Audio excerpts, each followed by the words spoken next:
Thank you, Dr. Ross, for the opportunity.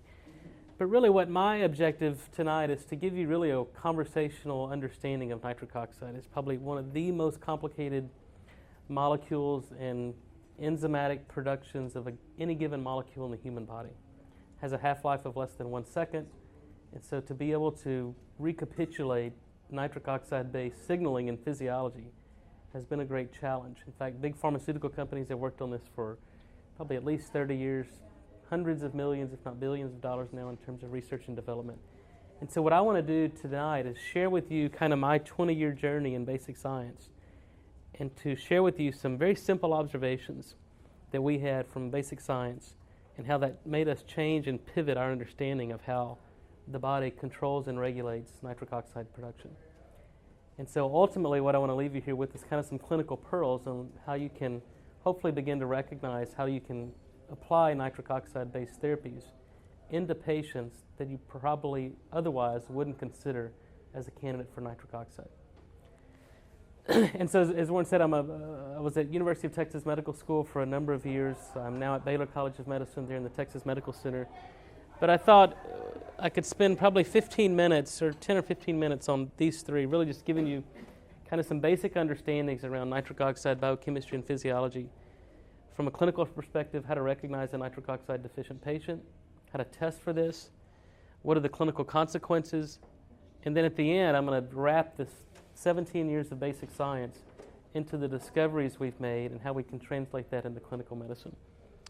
And then I'll show you some case reports of how you can apply this, even in some rare genetic disorders, and really affect the outcome of some pediatric patients that otherwise had met the end of their clinical care. I'm required to disclose to you that I have both a financial and research conflict of interest. I'm the founder and shareholder of HumanN, a company we formed out of the University of Texas Medical School in Houston. They own all my patents. I have 8 issued U.S. and international patents, and then we license those patents back from UT. I'm a shareholder and advisor for Sage Pharmaceutical, and I'll show you, I won't spend a lot of time on that, but we've developed some natural product inhibitors of a key nitric oxide metabolizing enzymes. And then I receive royalties on my patents from University of Texas Health Science Center, Houston. So the first question I ask you is, who would be a candidate for nitric oxide? And I think at the end of this seems like an exhaustive list, but at the end of this, hopefully I'll present the science that will convince you that this isn't really unreasonable in terms of who would be a nitric oxide candidate. Certainly anybody who's aging, I'll show you this age-related decline in nitric oxide production. Anyone who's sick, so if a patient's coming to a physician's office, obviously they're sick. We're not at a stage in medicine now where people are proactive. They come to a physician to figure out how not to get sick. I hope that's where we will be in the future, but that's not the way medicine's practiced today. Certainly anybody over the age of 40, because by the time we reach 40, we only have 50% of the nitric oxide we have when we were younger. Circulatory issues, diabetics. I'll show you some key basic science discoveries that will hopefully convince you that loss of nitric oxide is causal for type 2 insulin-resistant diabetes. You restore nitric oxide in diabetic patients, insulin signaling, glucose uptake, all the vascular complications of diabetics can be prevented. People with low energy, I don't have time to go into it tonight, but nitric oxide controls and regulates mitochondrial ATP production and mitochondrial biogenesis. People's sexual dysfunction, erectile dysfunction is really the first sign and symptom of nitric oxide deficiency in both men and women. People on antacids, proton pump inhibitors, or I think my goal is to get this in the hands of people who can or aren't sick, but yes, want to prevent from getting sick. And I think if we take it back to this very simple concept of vascular biology, that a man is as old as his arteries, then this begs this fundamental question of how do we prevent arterial aging? But we know through even post-mortem analysis of young patients from motor vehicle accidents that when you analyze their coronary arteries or even other vasculature, that there's fatty streaks in the lining of the coronaries. But as you age, you get this progression of carotid intima media thickness, or not just in the carotids, but intima media thickness, where you get plaque develop. Over time, this plaque becomes unstable, it ruptures in heart attack or stroke, and typically that's the end of the story. We now have these diagnostic biomarkers that can tell us at each stage of this progression of vascular disease. So the earliest stage of vascular disease is really this microvascular inflammation, where you get an increase in a biomarker called high sensitivity C-reactive protein. you begin to spill some protein in the urine. Later stages, you get upregulation of myeloperoxidase, changes in lipoprotein particle size, number, and density. And then diagnostic for acute MI is creatine kinase or troponin T. So our objective was to be able to try to understand where does nitric oxide fit in the spectrum of vascular disease.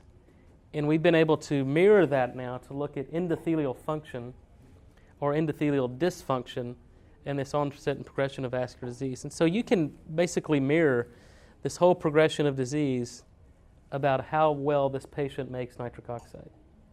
So our strategy is let's start looking at functional changes in endothelium or endothelial function before there are any structural changes and changes in these inflammatory biomarkers or diagnostic biomarkers in vascular disease.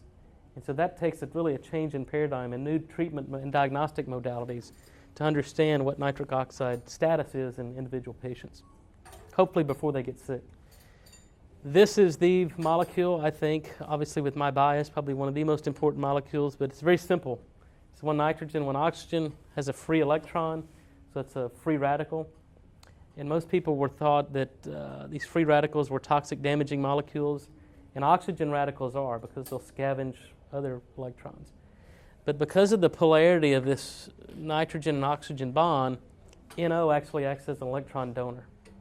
So any electron donating species has potent anti-inflammatory, antioxidant properties, and it can scavenge a lot of these toxic oxygen radicals like hydroxyl or superoxide anion. As I mentioned, it has a half-life of less than 1 second. This is just kind of it's not nitrous oxide for the dentist in the room. This is completely different. They sound the same, but they're completely different in terms of their physical chemistry. There are now over 140-something thousand papers published in the medical literature, and so I'm still surprised that people don't know about nitric oxide. Physicians, clinicians can no longer ignore the science. This is a Nobel Prize was awarded in 1998. The first discoveries of nitric oxide happened in the late 70s, early 80s. And so it's now recognized as a ubiquitous cell signaling molecule that's involved in every biological and cellular function in the human body, from regulation of blood pressure and perfusion to every tissue and cell in the body, to the non-adrenergic, non-cholinergic mediator in the periphery. It's a neurotransmitter in the central nervous system, controls cell cycle, and the main molecule responsible for erectile function in both men and women. And it's actually how our immune system fights off invading pathogens through upregulation of nitric oxide production. And as Dr. Ross mentioned, the Nobel Prize in Physiology or Medicine was awarded in 1998 to these 3 U.S. scientists. And it was Fred Murat who discovered that drugs like nitroglycerin, organic nitrates, that were used for probably 150 years prior to the 70s for the treatment of acute angina, worked because they were metabolized into nitric oxide. They dilated coronary arteries and could get complete symptomatic relief of the ischemic pain from angina. In 1980, 3 years later, Bob Furchgott discovered that our endothelial cells makes a substance that dilated blood vessels. And he called this endothelium derived relaxing factor, or EDRF. So clearly knowing that what it did, but he had no idea of what it was. And then Louis Ignarro discovered 7 years later that EDRF is nitric oxide. And so then the pieces of the puzzle were put together, because if you stimulate endogenous nitric oxide production, dilates blood vessels. If you give an exogenous NO donor, it can still stimulate smooth muscle relaxation and vasodilation. And I've been fortunate. I've worked with Fred. Fred recruited me to join the faculty of UT Medical School in Houston back in 2005. So a lot of the data I'm going to show you was with Fred as my department chair. And then Lou has written the foreword to several of my textbooks. And this was the front page of the New York Times the day the Nobel Prize was awarded in 1998. The discovery of NO and its function is one of the most important in the history of cardiovascular medicine. That was by Val Fuster, who's then president of the American Heart Association. And I show you this because for years we've thought this in the NO field, but it wasn't until recently that Jonathan Stammer at Case Western revealed unequivocally that nitric oxide is critical for oxygen delivery into the periphery. So there's a beta-cysteine residue on a cysteine residue on the beta chain of hemoglobin that NO binds to. And so if you remember back from basic biochemistry that when hemoglobin goes from the arterial to venous transit in capillaries, it goes from this R to T transition. And during that allosteric regulation, it offloads oxygen and picks up CO2. But without nitric oxide bound It cannot offload oxygen. So if you think of this in terms of critically ill patients that are getting 100% oxygen through a nasal cannula, they may have 98% O2 sats, but they're peripherally hypoxic because they've got bound oxygen, but they can't offload the oxygen. So we have to start thinking about restoring the nitric oxide signaling aspects of not just vasodilation, but hemoglobin delivery of oxygen to the periphery. And these patients can't get better until you restore their nitric oxide. And obviously if you can't deliver oxygen to tissues and cells of the body, you slowly begin to die. And that's what we call aging. So how do we fix this fundamental problem? It's a very simple question I asked many years ago. And so to get to the answer to this question, you have to understand the basic cellular biology or vascular biology of how nitric oxide is produced. So if you can appreciate, this is a single layer of endothelial cells that line all blood vessels and lymphatics throughout the body. This would be the lumen of the blood vessel.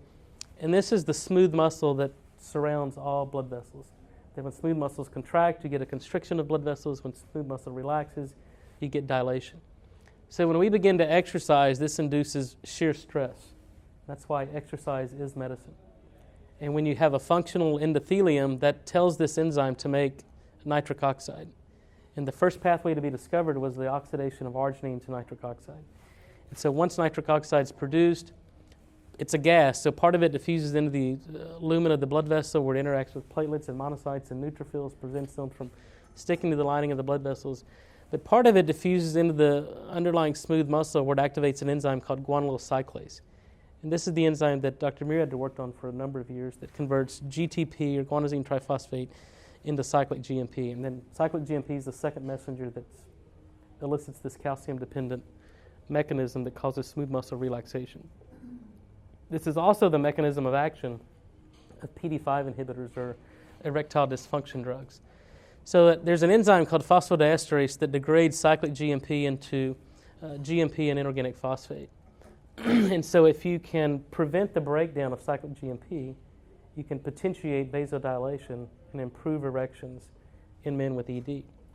And so these drugs are obviously very successful, but they only work in 50% of the men in which they're prescribed.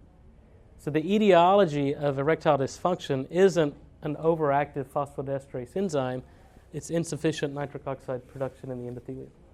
Because if you can't make nitric oxide to lead to an accumulation of cyclic GMP, PD5 inhibitors can't work. So now we've got clinical data. We've just recently finished enrollment of a study where we're taking people who have been on PD5 inhibitors for 90 days that have suboptimal erections or non-responders and restore their nitric oxide production and now make them responders to PD5 therapy. And this is a busy slide, but the point here is to convince you or tell you that the literature tells us that loss of nitric oxide is really the first event in the onset and progression of vascular disease. And as we age, our endothelial function becomes more compromised. In fact, about 10 to 12% loss of endothelial function per decade. And so by the time we're 40 or 50 years old, we only have about 50% of the nitric oxide we had when we were younger.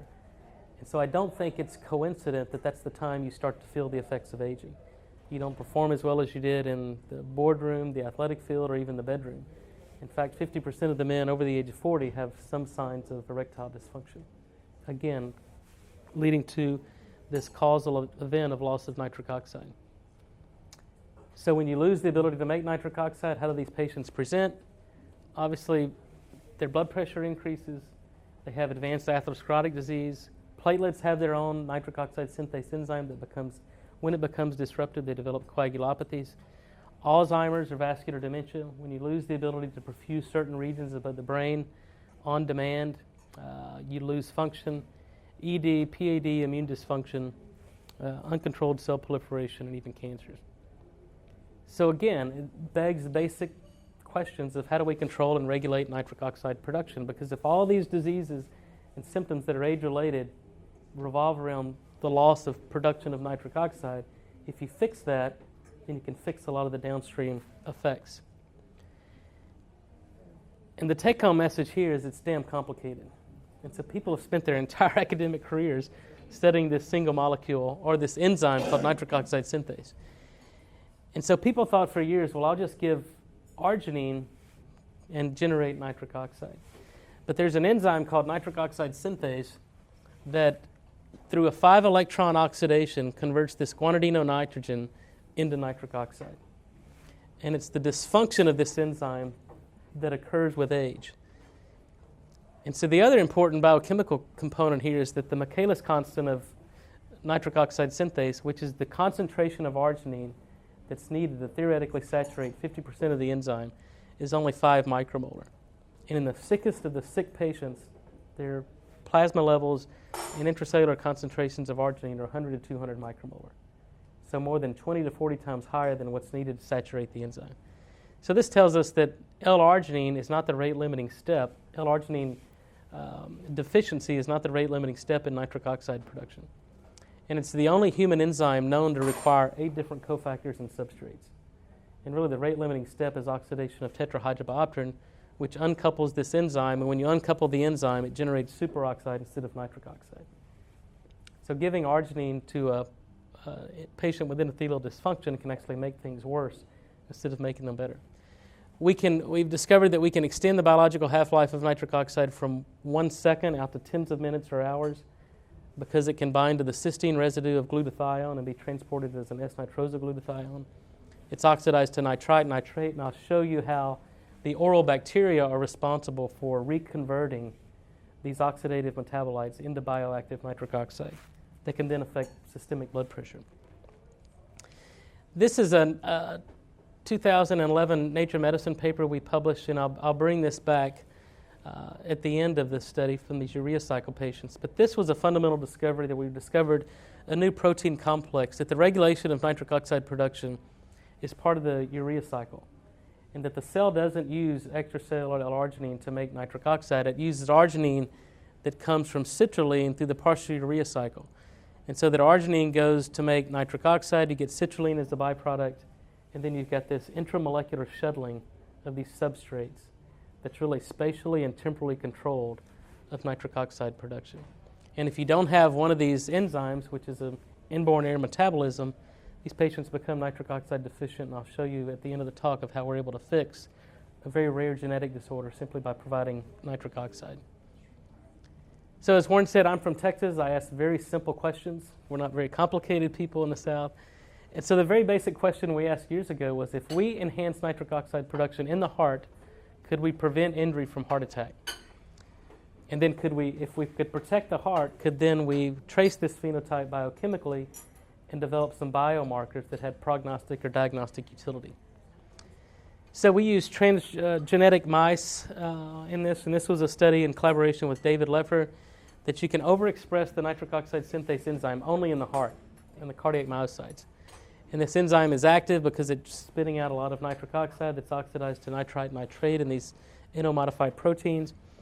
And if you subject these mice to myocardial ischemia reperfusion injuries, you occlude the LAD for 45 minutes, then you reperfuse for 24 hours, there's no injury to the heart. So these mice are pumping out tons of nitric oxide, they have an acute MI, and there's no infarct in the heart, there's no necrosis.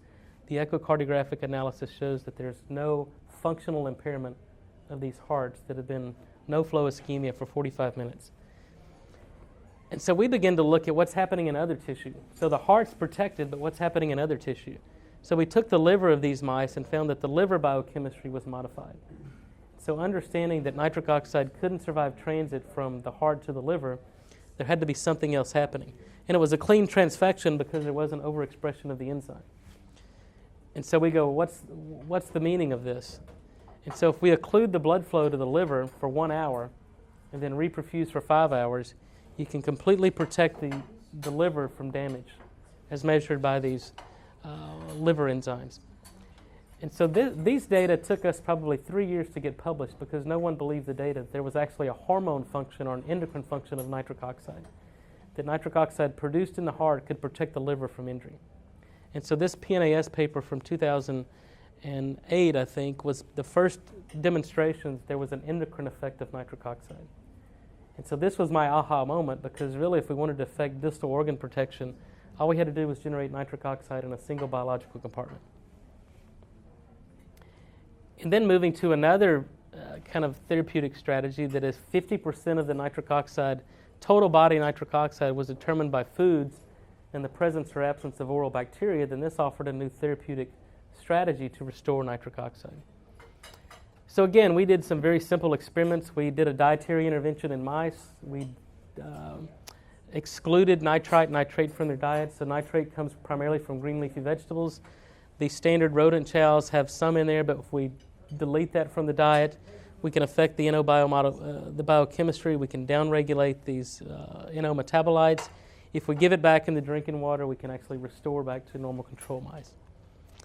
And if we do in vivo LAD ligation in these mice, you can see without sufficient nitrite and nitrate from the diet, there's about 30% more infarct in the heart.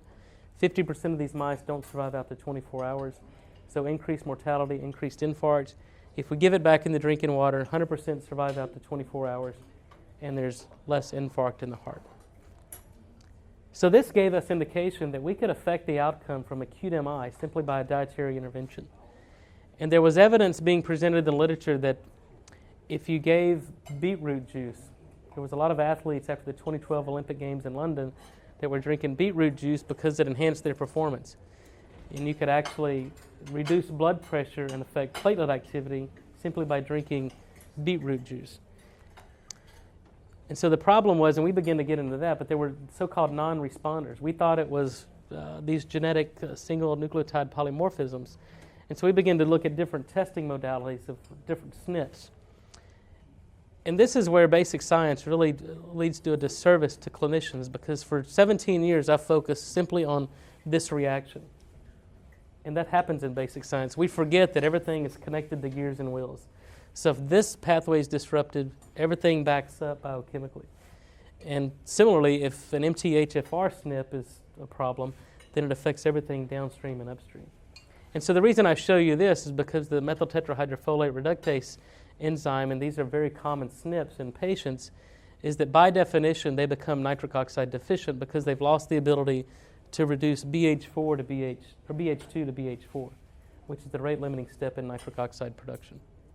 Excuse me, is that true if they're heterozygous versus homozygous? Well, heterozygous, they just have 50% of the enzymatic activity. So they still are nitric oxide deficient. Okay. But especially the homozygous MTHFR patients, by definition, become nitric oxide deficient. And I want to mention a little bit about diabetes because it's an epidemic. It's probably the number one disease that's modifiable by diet and lifestyle, but compliance is an issue. And so we've known for a number of years that once diabetics get diabetes, it downregulates nitric oxide production. And typically diabetics don't die from diabetes, they die from the vascular complications of diabetes. And all this is because it leads to a dysregulation of nitric oxide production. But several decades ago, they knocked out the eNOS enzyme in mice, and the first phenotype these mice developed is type 2 insulin-resistant diabetes. So suggesting that loss of nitric oxide production may be causal for type 2 diabetes. And then once you get diabetes, it further suppresses nitric oxide production, and that's why these patients are so complicated in terms of the vascular effects of diabetes. And this is a very interesting observational study published by the Karolinska Institute back in 2010. So they took these eNOS deficient mice and gave them inorganic nitrate in their drinking water. So similar to what you would get from eating a plate of spinach or green leafy vegetables. As you can see here, they gain less body weight even though they're drinking the same amount of water, eating the same amount of food, about a 20% reduction in triglycerides, about a 40% reduction in visceral fat deposition. Glucose tolerance improved, hemoglobin A1C was reduced by 50%, better blood pressure management. And so overcoming a genetic deletion of an enzyme simply by giving a component or a molecule that could reduce back to nitric oxide could completely overcome this genetic deletion, phenotypically in terms of diabetes. And so that was an interesting observation, but it didn't tell us how this was happening. So we began to interrogate the insulin signaling pathway because the literature told us that once insulin binds to the insulin receptor, it activates this series of kinases, primarily PI3, AKT kinase, that phosphorylate the eNOS enzyme, or even AMP kinase, which is where metformin acts, activates this enzyme. All these converge on the eNOS enzyme, and it turns this enzyme on if the enzyme is functional.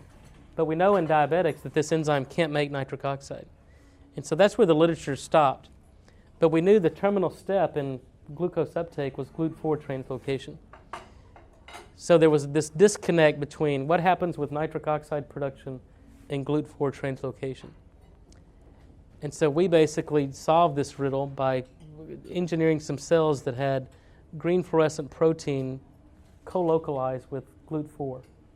So the lighting may not allow you to appreciate this, but we can actually see in real time GLUT4 translocate to the membrane, increase glucose binding and glucose uptake, and improve insulin signaling. And we published this several years ago, but mechanistically we've worked this out because there's 2 cysteine residues on GLUT4 that you can post-translationally modify through nitric oxide. And when you nitrosylate the cysteine residue, that's necessary and sufficient for GLUT4 translocation.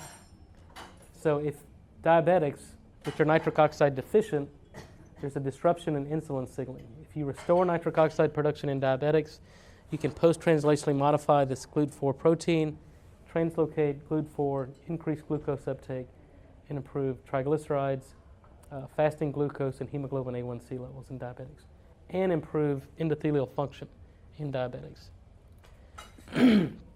Now I'm going to show you some unpublished data because to me this is probably the most interesting thing and will I think change the whole nitric oxide field. But I want to present to you that hypertension may not be a vascular disease or a symptom of vascular dysfunction, but maybe a symptom of oral dysbiosis. And if that's the case, then obviously this offers a new treatment modality. And we know this because this makes sense in terms of nitrate reduction to nitrite. Humans don't have a nitrate reductase enzyme. So we're 100% dependent upon oral bacteria. And then nitrite reduction to nitric oxide is a very inefficient process. We published this in Nature several years ago, or over a decade ago.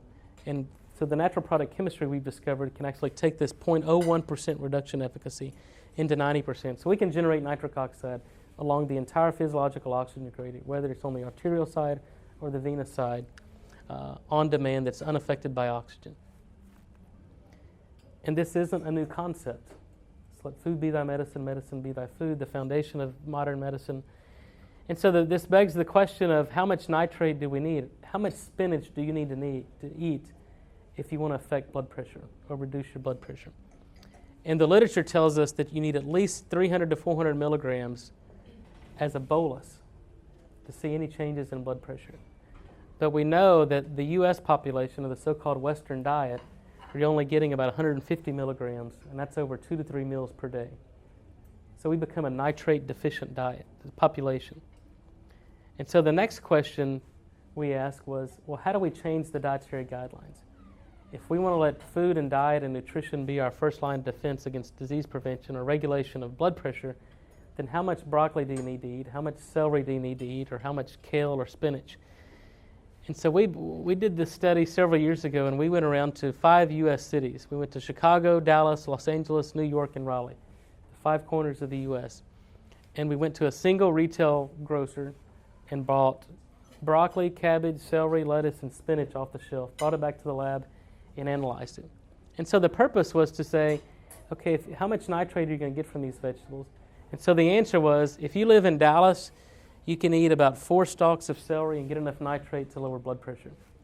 If you live in New York, you need about 40 sticks of celery to affect blood pressure. The same thing happens with broccoli, cabbage. I mean, there's as much as a 50-fold difference in these. So there's no way in hell we can make dietary recommendations to affect blood pressure because there's regional differences on how crops are grown, this whole field of agronomy, what the nitrate concentration is. And these are conventionally grown vegetables. Organically grown vegetables to which there's no standardization of fertilizers, the variation's even higher. In fact, they have less nitrate than conventionally grown. They have less. They're free of pesticides and herbicides, but they have less nitrate. And so that got us asking the question, well, nitrate's inert in humans, so how do the oral bacteria play a role in responders to spinach? And you've probably all heard of cases where people have sudden cardiac arrest. Some people die from sudden cardiac arrest. Other people survive it, and their cardiac function or ejection fraction is somewhat normal after that. So I would argue that you got to ask these patients what they had as their last meal. Did they eat a plate of spinach 3 hours before? And so I'll take you through the role of the oral microbiome and how this plays a role. This is a study where you took normal-tensive, healthy individuals, give them chlorhexidine mouthwash for 7 days, and their blood pressure increases about 2 to 3 millimeters of mercury, showing for the first time that affecting the oral microbiome affects systemic blood pressure. This shouldn't be surprising because we humans only generate about 23,000 gene products. The bacteria that live in and on our body contribute about 3 million gene products. And this is true symbiosis. These bacteria are there to do things that we as humans haven't evolved to do. And this is a very simplistic scheme. And so soil bacteria, and this is the basis of fertilization, can take ammonia or elemental nitrogen and fix this nitrogen into usable forms by food or by plants. And in the plants that we eat, we get a source of this nitrogen. But the bacteria that live in the crypts of our tongue are denitrifying bacteria. So they take nitrate and reduce it down to nitrite, nitric oxide, and some can reduce it all the way down to elemental nitrogen. So we did some studies at the Texas Medical Center where we just took tongue scrapings of people walking around the Texas Medical Center to try to figure out what bugs do they have growing in their mouth and what does this have to do with nitric oxide production. In this early study, we found that different patients had different communities that, based on their nitrate reductase activity, begin to cluster. And so we published this several years ago, but the people that could reduce nitrate the best had different bacterial communities in their mouth than those who couldn't. So then we asked the question, well, how can we intentionally disrupt these oral communities and allow the certain bacteria to repopulate, and does this have any effect on blood pressure? And this is unpublished data. We've got this in Nature Medicine that I hope will be accepted. It's under review now. But this completely changes the whole thought on how we treat hypertension. And this was the design of the study. We had, I think, 34 patients. These are normal-tensive, healthy individuals, primarily dental school. This study was done at UT Dental School in Houston. A lot of dental students, dental hygienist students, some faculty.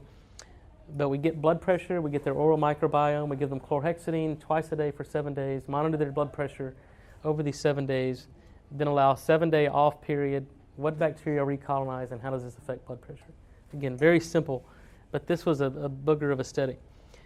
But what you see here is some people's blood pressure went up with chlorhexidine treatment, some blood pressure went down, some people there was no effect. So we begin to interrogate the so-called responders and the outliers. This was one of our outliers. This was a 21-year-old dental student, and 7 days of chlorhexidine treatment, his systolic blood pressure went up 26 millimeters of mercury. So we made this kid clinically hypertensive simply by giving him a chlorhexidine. And so we begin to do tongue scrapings every day, and you can see here that as the blood pressure went up, certain bacteria disappeared. As blood pressure normalized, these bacteria begin to repopulate. And then we actually looked at the metabonomic effects of this and looked at the expression of certain enzymes of these bacteria. And then we asked the question, we modified the IRB to get some more insight into these patients and found what was their oral hygiene. And so how many people brush their teeth, actually scrape their tongue, if they scrape their tongue, how often, how many use mouthwash. So all these things are contributing to this variability in the effect of not just steady state blood pressure, but the effects of blood pressure from chlorhexidine. And so when we ran the statistics on this, we found that the change in blood pressure from chlorhexidine correlated quite nicely, highly statistically significant, with tongue hygiene. So the people who cleaned their tongue had lower steady state blood pressures, but if you give them chlorhexidine, their increase in blood pressure was most dramatic. And then we started looking at the genetic expression of these denitrifying enzymes in the bacteria that were growing in the mouth. And this is the money slide here. We can predict steady state blood pressure by the presence or absence of 4 bacteria. And this is independent of treatment of chlorhexidine, but really your steady state blood pressure can be predicted by the oral microbiome in these 4 bacteria. Now we've got data in older resistant hypertensive patients that are unresponsive to standard antihypertensive therapy. And if we look at these bacteria, they're completely absent. So the next question is, I don't like to provide problems without providing some solutions, or state problems without providing solutions. So how do you overcome this? So obviously this is multifactorial. Number one, we don't get enough nitrate in our diet to be reduced to nitric oxide. And because everybody's a germaphobe and wants to use antiseptic mouthwash, overuse antibiotics, we're killing a lot of these good bugs. And so I think it can be argued that we are a nitrite deficient society. And is this causal for disease? a concept that Linus Pauling put forth several years ago. Hypertension is a huge problem. 2 out of 3 Americans have hypertension or prehypertension. That's about 200 to 300 million people that we think we can affect. 50% of those on antihypertensive medications are unmanaged. And the SPRINT trial, probably many of you are familiar with it, was published last year, shows that if you can reduce blood pressure to just 120/80, that you can reduce all-cause mortality. So we have to do a better job of managing blood pressure. And so the thing that understanding how this process works, we thought, well, can nitrite overcome the variability in the oral microbiome if we're nitrate deficient? There's certain acute toxicities of this molecule. It's mainly methemoglobinemia and hypotension. And so if you consume about 1.85 or 2 grams of nitrite, you'll get methemoglobinemia, you get low blood pressure, you get end-organ failure, and you'll die. Bad things happen. But you can never consume enough vegetables or hot dogs or cured and processed meats to ever get a fatal dose of nitrite. The long-term toxicity is really this propensity to form N-nitrosamines, which are carcinogenic. But we know that there's ways to mitigate this chemistry. And so our concept has always been, if you're deficient in something, let's give it back. Very similar to vitamin D. If patients are deficient in vitamin D for whatever reason, you give it back to titrate up their levels to normal. And that's exactly what our philosophy is on nitrite and nitrate. We know how much of these anions the human body makes. If you're deficient, let's just give it back. Not more, not less, but give back and recapitulate normal human physiology. And so I'll take you through the clinical trials now, because this is really the culmination of about 15 years of work that we productized this technology, and this is the basis of the 8 issued patents at UT Medical School in Houston. And so we developed this technology called Neo 40. It's an orally disintegrating tablet. I see you've got some on your table. But this was a very deliberate design, that we wanted to have a specific resident time in the mouth that activated by your saliva to generate a certain amount of nitric oxide over a certain period of time, and then also fix the underlying problem of endothelial dysfunction. And so this is published clinical trials in the peer-reviewed literature. But as you put the lozenge in your mouth, it generates nitric oxide gas, about 25 to 30 parts per million. So those of you that are perhaps familiar with pediatrics, in premature babies born with premature hypertension, they give them 25 to 30 parts per million NO gas to reduce pressures. Same amount they give in the adult cath lab for pulmonary hypertension. The good thing about this is the pressure, the effects last much longer than the gas, and I'll show you those data. And so going back to that first slide of a man is as old as their arteries, then this begs the question of what causes arteries to age. And there are really 3 finite responses to the infinite number of insults that our body gives, whether it's glyphosate ingestion from eating foods, whether it's genetic mutations, or whether it's just poor diet and lifestyle. Our body responds, our vasculature responds with inflammation, immune dysfunction, and oxidative stress. And so there are a number of these, and I'll take you through these, but increased oxidative stress is characterized by myeloperoxidase activity, changes in oxidized LDL, but really triglycerides are an indirect measure of oxidative stress. It's apparent glucose metabolism. And so this shows that 30 days, taking 1 lozenge twice a day, we could reduce triglycerides by about 27%. Highly statistically significant effect. In fact, that's one of the bases for the patents I have, is a method of reducing triglycerides. So oxidative stress, we're seeing reductions in myeloperoxidase activity, all of these oxidative stress markers, F2 isoprostanes in the urine. The other, and I think probably one of the most important aspects of vascular inflammation, is this immune dysfunction that occurs when monocytes and neutrophils start sticking to the lining of the blood vessels. They migrate through, they become modified LDL, foam cells develop plaques become unstable, they rupture, and that's the end.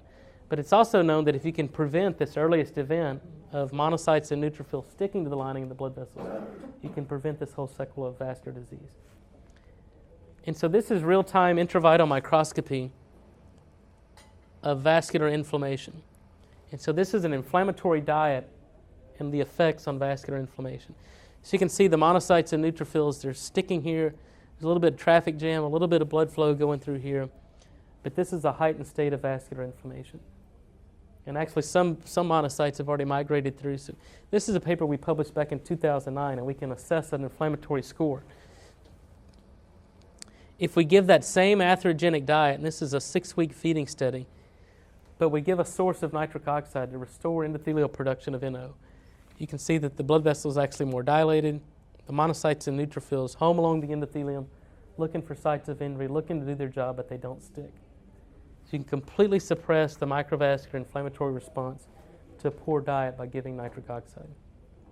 So I think we can check off the immune dysfunction aspect of that. And then inflammation, again, one of my patents is on a method of reducing C-reactive protein by 37% in 30 days.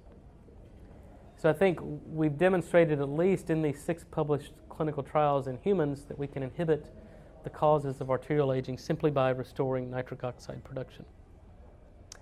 I'll show you the blood pressure effects of this, and I think it's worth mentioning that there are about 400 risk factors for cardiovascular disease. Most of all these can be modified by or corrected by modifying nitric oxide.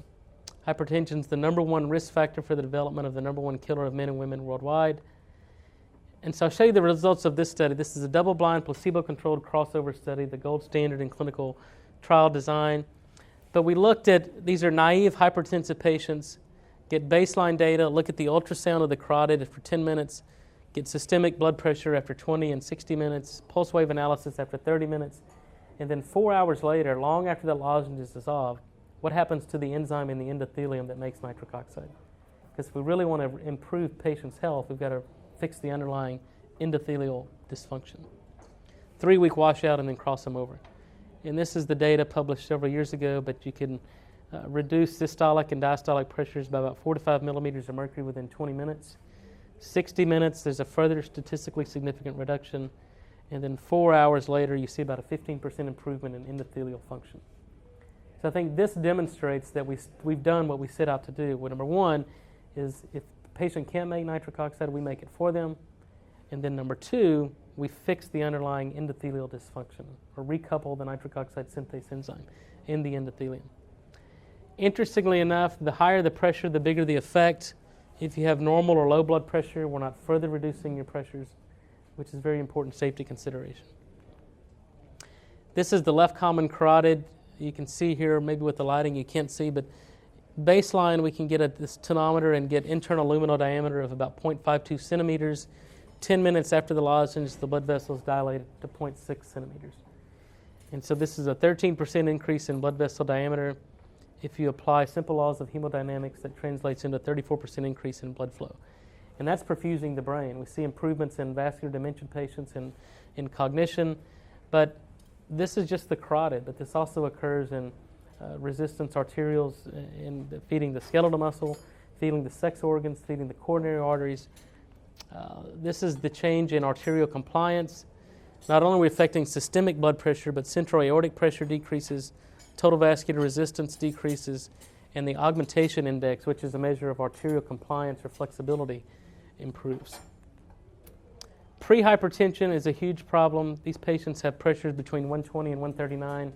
It's not treatable by standard pharmacotherapy, but within a year, typically 95% of prehypertensive patients are hypertensive because nobody wants to reduce their sodium intake, exercise, change their diet. So typically these patients become hypertensive. So we thought, can we reverse this trend? In this paper published several years ago, we took 37 prehypertensive patients and made 100% of them normotensive in 30 days, to the tune of a 12 millimeter reduction systolic, 6 millimeter reduction diastolic, 6-minute walk tests. The patients on the active were able to walk significantly further, suggesting an increase in functional capacity of the heart, and then a physical and mental composite score showed an improvement in quality of life. This is data published last year by Ed Lee, who's an endocrinologist in Orlando. He had patients that have had stable carotid plaque for the previous 3 years based on his therapeutic regimen. And so the only thing he did different was put them on Neo-40, 1 lozenge twice a day for 6 months, came back, remeasured their carotid intermediate thickness, and saw about 11% plaque regression. Now, if you look at the meta-analysis on aggressive, very aggressive statin therapy, getting cholesterol levels in the basement, you see about a 2.7% regression after 3 years with statins. We see 11% regression after 6 months. This is new data looking at 24-hour ambulatory blood pressures after a 60-day regimen of Neo-40. And what this shows is that after 60 days, you completely reset the rheostat on blood pressure. That steady state blood pressure becomes more normalized. So we're changing not only endothelial function, but the progression of changes in blood pressure and even the response to therapy. This is a patient with Raynaud syndrome, cold hands, cold feet, microvascular disease. 10 minutes after the lozenge, open up the microcirculation, you start to perfuse the digits. And I'll end with just this, going back to this Nature Medicine paper we had in 2011, this inborn error in metabolism. And working in the Texas Medical Center, you get to collaborate with a lot of talented physicians. I'm a basic scientist. I don't deal in patient care, but what we do is we can take patients' problems, model them in the lab, and then go from bench to bedside, back to the, or bedside to bench, then back to bedside. And so there was a group of patients that were born with a condition called arginosuccinic acid urea. It's a urea cycle disorder. These patients are born without an enzyme called arginosuccinate lyase. So obviously it's a urea cycle enzyme disorder. They develop arginosuccinic acid. It's excreted in the urine, and that's the basis for the diagnosis. But as these patients are treated for the recurrent hyperammonemia with diet and drug therapy, they're still developing a lot of neurological dysfunction, progressive liver dysfunction, coagulopathies, resistant hypertension, and renal dysfunction. And so Brendan Lee, who was a Howard Hughes investigator, came to me in 2005 hoping to model this in the lab to try to figure out, help him better treat these patients. Because it appeared to him that it wasn't just a urea cycle disorder, there was something else happening. And so we were able to model this in mice and then take this back to the patient. And this is the lifelong blood pressure profile of this single patient. At 5 years old, he was diagnosed, had clinical hypertension, put on standard pharmacotherapy, and for 10 years he was really unmanaged. And in February of 2010, he presented to Texas Children's Hospital in the PICU. His blood pressure was 185 over 130. At that time, we knew it was a nitric oxide problem, so they dosed him with isosorbide.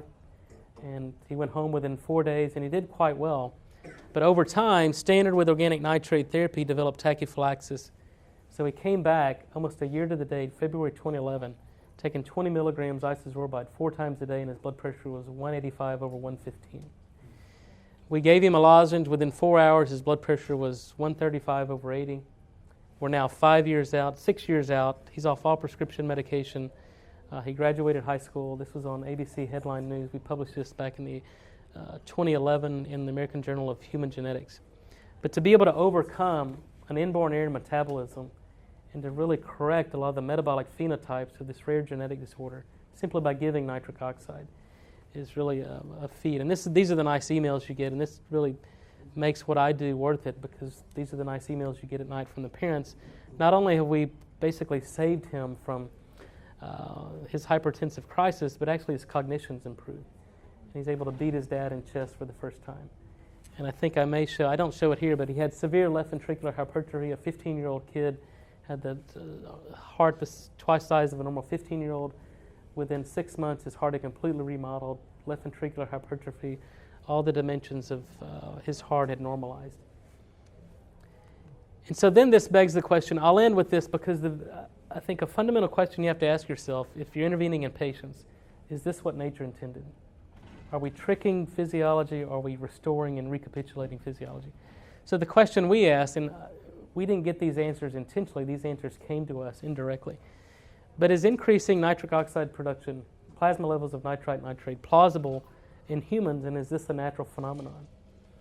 Through a collaboration with Case Western and an anthropologist who was interested in looking at the adaptive effects of people living in Tibet, which is 12,000 feet above sea level, partial pressure of oxygen is low, it's a very hypoxic environment, but yet these people seem to operate normally. They don't get altitude sickness, they don't get high altitude pulmonary edema. So how do these people adapt this low oxygen environment, where if we go to Tibet, we get acute mountain sickness? And so they had some studies showing that even though they're breathing in less oxygen, they're delivering more oxygen per unit time to the periphery. And so they came to us and go, how is this? How are these people regulating blood flow, delivering more oxygen per unit time, even though they're breathing in less oxygen? And the message is that because they're generating more nitric oxide. So this is the EPR signal of NO bound to hemoglobin. in the Tibetans, you can see the nice EPR peak there.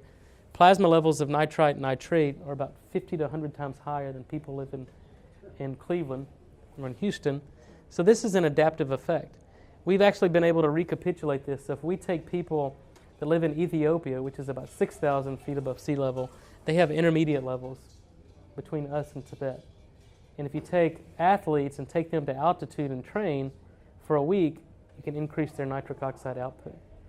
So the performance-enhancing effects of training at altitude aren't just erythropoietin and hemoglobin production. It's because these athletes have increased their nitric oxide output. The problem is if you have endothelial dysfunction in older people who ascend to altitude that can't adapt because their enzyme can't make nitric oxide, those are the people who develop acute mountain sickness because they can't adapt to this low oxygen environment. Then that begs the question, is there the other end of the spectrum? Are there patients that are completely devoid of NO? And if so, what are the clinical consequences of this? And again, this wasn't a question that I deliberately asked. This answer came to me from a nephrology buddy of mine who's been hemodialyzing patients for 40 years. And even though he corrects their cholesterol levels, their blood pressure levels, their calcium levels, 70% 5-year mortality from cardiovascular-related accidents. So the question I asked was, what is hemodialysis doing to nitric oxide output? And this was just kind of the design of the study and kind of the historical aspects of these hemodialysis patients. So we took blood from the fistula of patients going on hemodialysis, analyzed it for nitrite, nitrate. We took blood coming directly from the hemodialysis machine after one cycle. Most of these patients dialyzed for 4 to 5 hours and then take from the fistula these new steady state levels. And hemodialysis removes about 85% of the plasma nitrite nitrate. We actually do endothelial function tests on these patients before and after hemodialysis. And even though you're removing liters of fluid from these patients, their endothelial function actually gets worse. And it's surprising to me because as we're in the dialysis center, these people are eating pimento cheese sandwiches and potato chips while they're getting dialyzed. And so their endothelial function's horrible, their diet's horrible. And if we collect their saliva before and after, the salivary concentration of nitrite nitrates are moving about 95%. So these people aren't getting enough nitrate from their diet. Their enzyme that makes nitric oxide is dysfunctional. And so no wonder they're dying from heart attacks, strokes, even though you're correcting all the other cardiovascular risk factors. Next is let's look to nature for what nature intended. My wife gave birth to a healthy baby boy about 9 years ago. We were leaving the hospital. It was my first kid. And so the discharge nurse goes, well, you should breastfeed, but if you can't, then give the baby the formula. And so the scientist in me came out and go, what's the difference in what we're given here? So after a brief struggle, I convinced my wife when we left the hospital to come to my lab and give me some of her breast milk to analyze it and compared it to the formula. And this is what we found, that the colostrum, this was day 2 postpartum, that the nitrite in the colostrum was actually much higher than any biological fluid would ever measure. And to rationalize this, I went and got an IRB from UT and Memorial Hermann Hospital. So we began to see if this was just an aberrant property of my wife or if this was true throughout nursing mothers. And what we found was this pattern was apparent in, I think we had 71 patients. And so the colostrum, day 1 to day 4, was high in nitrite. And then as it matured to transition milk to mature milk, this ratio changed. And because babies are born sterile, they don't have these nitrate-reducing bacteria in their oral cavity or in their gut. So nature's developed a way to deliver nitrite instead of nitrate, to deliver nitrite to the baby until the gut flora and the oral microbiome begin to colonize. Then the breast milk can secrete nitrate and the babies can then utilize that. This is different in vaginally delivered babies versus cervical or cesarean delivered babies. The other thing that, and I don't show you this obviously because of time, but necrotizing enterocolitis, we've been able to model this in mice, that premature babies born under chronic hypoxia develop necrotizing enterocolitis, and you can completely overcome this and protect from NEC simply by giving nitrite in the formula of these mice. So I'll just conclude and let you eat, and I won't bother you anymore, but hopefully I've convinced you that nitric oxide is critically important, and your patients cannot heal no matter what chronic disease they have, without consideration of nitric oxide. And in my opinion, I think you cannot practice any type of anti-aging or restorative or integrative medicine without considering nitric oxide as kind of a first-line therapy. And I think what we've discovered here we're trained in kind of hypothesis-based research, but I think these are fundamental truths because this is what nature tells us. And when these fundamental truths pass through three stages, first it's ridiculed, it's violently opposed, and then it's accepted as being self-evident. I've experienced this in my own academic career. I've been ridiculed for 10 years telling people that you can affect blood pressure by changing the oral microbiome. I think now it's violently opposed. What we're doing is very disruptive to a lot of big pharmaceutical companies, to the standard of care. But I think these fundamental truths will eventually become self-evident because you cannot ignore the data at this point. I'll leave you with one good reference. This is a book I published or edited with Joe Lascalza, who's chair of medicine at Harvard Medical School and chief of cardiology at the Brigham. This is the second edition that just came out a couple of weeks ago. But we have 25 authors of this textbook that talk about nutritional epidemiology, cancer formation, exercise performance, hypertension, all included in this book. In fact, Lou Ignarro, one of the Nobel laureates, wrote the foreword of this book. And so it's a great reference, and with that, I'll leave you my contact information, and I'll be happy to answer any questions and allow you to eat your supper.